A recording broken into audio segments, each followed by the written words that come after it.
Тома Тавар үзүүлж байна.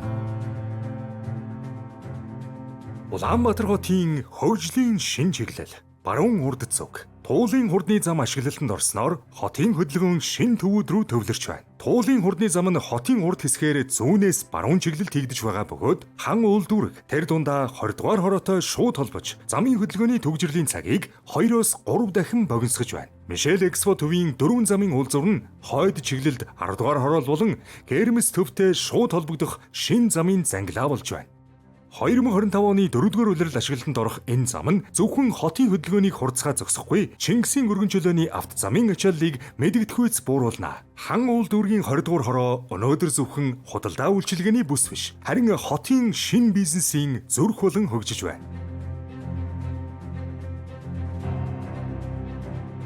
Мишель Бизнес Тавар, Хаб 88, Говь хангаа, ENC, Хүү Тавар, Тома Тавар, Polaris зэрэг орчин үеийн офисууд, Apple брендийн шоурум, Moncon Group-ийн үйлчилгээтэй орон сууц зэрэг олон төрлийн бизнес үйлчилгээний төвүүд энд төвлөрч байна. 5,000 орчим байгууллага төвлөрсөн энэ бүс бол Улаанбаатар хотын хамгийн эрчимтэй өргөн хөгжиж буй шин төв юм. Энэ бүс зөвхөн өнөөдөр бус. Ирээдүйд ч Улаанбаатар хотын хөгжлийн хамгийн хүчтэй хөдөлгүүр хэвээр үлдэнэ. Нэгдсэн дэд бүтэц, бизнесийн хурдцтай төвлөрөл, худалдаа үйлчилгээний өргөн сонголт, орчин үеийн хотын амьдрал энэ бүхэн энд цогцолж байна.